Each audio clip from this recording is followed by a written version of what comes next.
Hablaremos de un tema fascinante sobre el derecho, la economía, política y el papel del Estado como autoridad frente a la propiedad privada. A mí me corresponde abrir este debate con una pregunta que parece muy sencilla, pero que esconde el núcleo de la legitimidad política, y es ¿por qué una verdadera autoridad promueve la riqueza de sus subordinados?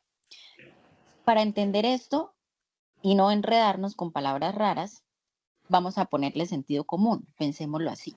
¿Para qué aceptamos nosotros como ciudadanos que exista un gobierno o una autoridad?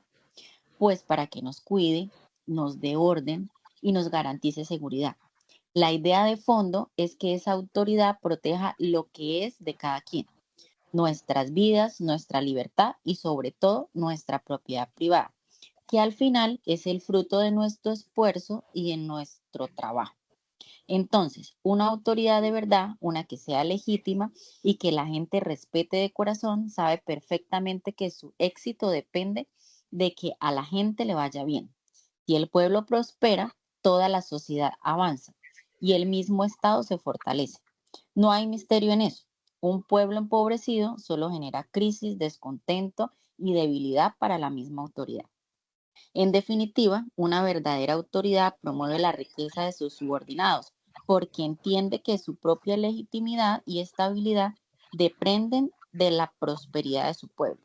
El Estado no existe para ser el dueño de los recursos, sino para garantizar un marco donde la propiedad sea sagrada. Cuando la autoridad protege ese fruto del esfuerzo individual en lugar de asfixiarlo con su monopolio, la sociedad prospera naturalmente. Por eso debemos respetar la propiedad privada. Esto nos lleva directamente a la segunda pregunta. ¿Por qué una autoridad no debe robar la prosperidad de sus subordinados? Para responder a esto, le cedo el micrófono a mi compañera Angélica. Adelante. Buenas noches. Según Rothbard, la propiedad privada es un derecho fundamental porque las personas adquieren sus bienes mediante el trabajo, la producción o el intercambio voluntario. Esto significa que cada individuo es legítimo dueño de lo que obtiene de manera pacífica y libre. Rothbard explica que el Estado o cualquier autoridad no crea la riqueza. Quienes crean la riqueza son las personas cuando trabajan, producen e intercambian bienes. Por eso, si una autoridad toma la propiedad de sus subordinados sin su consentimiento, no está generando riqueza, sino apropiándose de algo que pertenece legítimamente a otros. Desde esta perspectiva, esa acción equivale a un acto de despojo o confiscación y contradice el derecho de la propiedad. Por su parte, Menger, en El origen del dinero, explica que el dinero no fue creado por el Estado, sino que surgió de manera espontánea gracias a los intercambios voluntarios entre las personas. A medida que las sociedades comercializaban, algunos bienes fueron aceptados más fácilmente que otros y terminaron convirtiéndose en dinero. Esto demuestra que la economía y la riqueza nacen de la cooperación y de los acuerdos libres entre los individuos, no de la imposición de una autoridad. Un ejemplo en Colombia ocurre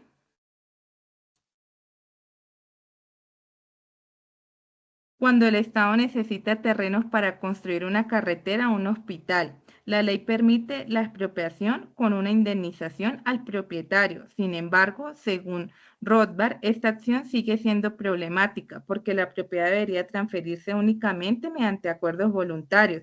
En este caso, muestra la diferencia entre la visión libertaria de Rothbard y el sistema jurídico colombiano.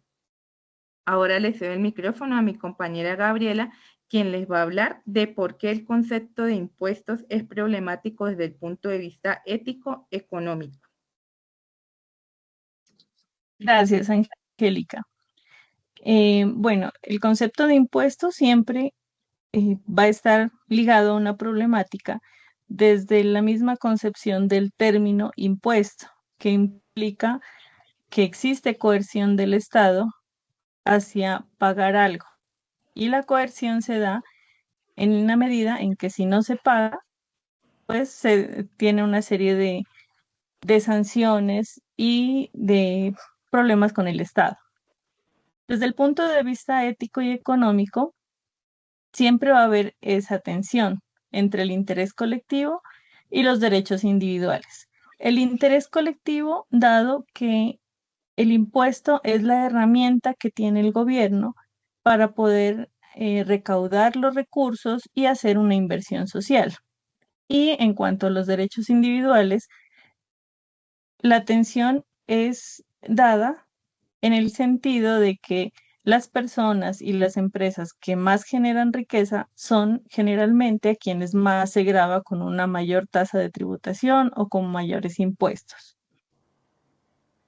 Hay que tener en cuenta, desde la perspectiva económica, que los impuestos constituyen la principal fuente de financiación del Estado. Esto es lo que promueve bienes y servicios públicos como la educación, la infraestructura, la salud, la misma justicia. Sin ellos, el Estado sería un Estado fallido. Sin embargo, desde la perspectiva ética surgen diversos interrogantes. En primer lugar, es que el impuesto es una obligación. Muchas de las personas que pagamos impuestos nos sentimos o se pueden llegar a sentir coaccionadas por el Estado y obligadas ante algo que se cree pueden generar por sí mismos, como el acceso a los servicios. En este sentido, aparece el debate sobre hasta qué punto es moralmente legítimo que el Estado obligue a los ciudadanos a entregar parte de sus propios recursos. Además, existe un problema en cuanto a la justicia tributaria. Éticamente, los impuestos deberían distribuirse o redistribuirse de manera equitativa, de acuerdo con la capacidad económica de cada uno de los contribuyentes.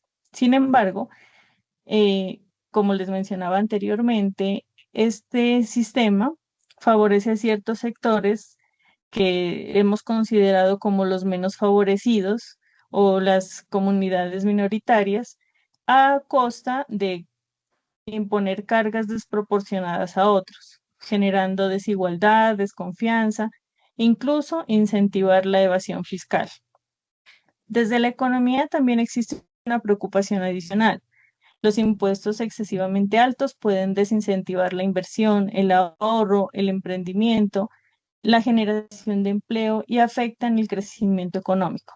En contraste con esto, los impuestos demasiado bajos pueden impedir que el Estado cuente con recursos necesarios para ejecutar su función social, satisfacer las necesidades del pueblo y reducir las desigualdades sociales. Es por esto que el verdadero desafío ético y económico consiste en encontrar un equilibrio entre los dos principios igualmente importantes, el deber de ser solidarios en una nación y la contribución al bienestar común y el respeto por la libertad, la propiedad privada y los incentivos para producir riquezas. Un sistema tributario éticamente aceptable debería ser justo, transparente, eficiente. Sin embargo, es innegable decir que problemas como, por ejemplo, la corrupción son unos lastres que se carga la humanidad, no solamente en nuestro país, sino en muchas sociedades, y que hace que el impuesto sea aún más difícil de sostener. Pues como conclusión podría decir que el impuesto enfrenta muchos valores fundamentales, como la libertad, la propiedad privada, la justicia, la solidaridad. Sin embargo, pues es algo con lo que todos tenemos que enfrentarnos en nuestro día a día y es deber del Estado, sin duda, recaudar.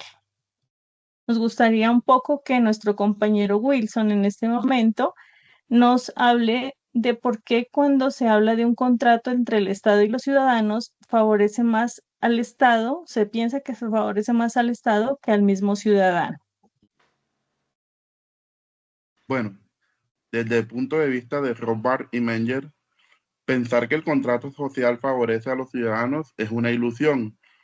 ¿Por qué? Porque según los textos se llega a la conclusión de que el Estado es un parásito institucional. Se adueña de las soluciones habitacionales y económicas creadas espontáneamente por los individuos, como el dinero. El dinero fue creado por las personas como tal, y el Estado se adueñó de él. Y bueno, entonces ya todos saben que lo que pasa con el Estado, los impuestos y todo eso. Adicional a eso, el Estado utiliza la coacción para alterar las reglas. Una vez el Estado tiene el monopolio de la moneda y las leyes, utiliza la inflación, el mercantilismo como impuestos ocultos. El ciudadano queda obligado a usar un dinero degradado y a competir en un mercado manipulado, mientras que el aparato estatal asegura su propio financiamiento y el de sus élites aliadas. No hay un intercambio equivalente. El ciudadano entrega riqueza real y autonomía, mientras que el Estado obtiene un poder de control centralizado e ilimitado. Entonces, el Estado se aprovecha y como son quienes crean las leyes y son los que regulan impuestos y todo esto, ellos vienen y el Estado crea unos impuestos y todo eso para manipular el contrato como tal. Ahora mi compañero Oscar González les va a hablar de por qué la creación de riqueza está relacionada con la reducción de impuestos.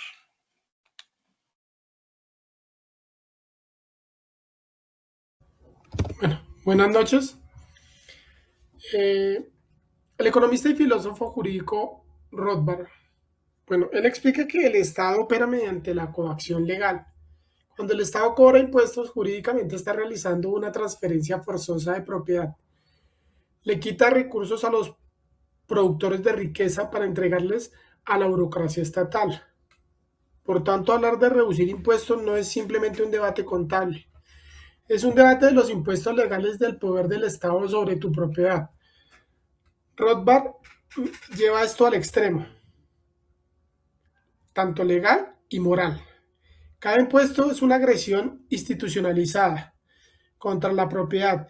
Cuando la ley reduce las tasas, lo que está haciendo jurídicamente es restaurar el derecho de propiedad individual, al dejar el dinero en manos de quien legítimamente lo ganó. La ley permite que ese capital se use para el mercado libre y hacerlo mejor, crear valor, abrir negocios, generar empleos. La riqueza no se crea por decreto, se crea permitiendo que los contratos de intercambio voluntarios ocurran sin la interferencia del recaudador. Bueno, digamos que muchas veces las leyes fiscales complejas, altos impuestos no buscan la igualdad, sino proteger las élites corporativas aliadas con el poder político. Este es el mecanismo moderno. Cuando los impuestos son altos, las regulaciones jurídicas son asfixiantes. Solo las grandes empresas con excelentes abogados pueden sobrevivir a conseguir excepciones fiscales exclusivas. Esto destruye la competencia. Una reducción general, uniforme y drástica de impuestos democratiza el ámbito jurídico empresarial, permite que el pequeño emprendedor y una nueva empresa compitan en igualdad de condiciones legales, rompiendo el monopolio y protegidos por el Estado. Otro punto clave es la seguridad jurídica. Cuando un sistema legal tiene impuestos bajos, reglas sencillas, reduce la discrecionalidad de los funcionarios públicos. Digamos que hay un espacio para la corrupción, no hay espacio ni para la corrupción ni para las interpretaciones ambiguas de la norma fiscal. Para los capitales nacionales y extranjeros que invierten en el país a largo plazo, los agentes económicos necesitan previsibilidad jurídica. Saben que las ganancias futuras no serán confiscadas por un cambio repentino en las leyes tributarias o por la inflación, que como dice Rothbard, el impuesto oculto más destructivo de todos. La reducción de impuestos es el mensaje jurídico más potente que un país respete los contratos y las libertades civiles. Y bueno, digamos que en conclusión, desde el ámbito jurídico, reducir impuestos es un acto de limitación de poder estatal. Significa que transferir un modelo de control coactivo hacia un modelo de libertad contractual, respeto y propiedad privada, menos impuestos significan leyes justas que premian la producción. Muchas gracias.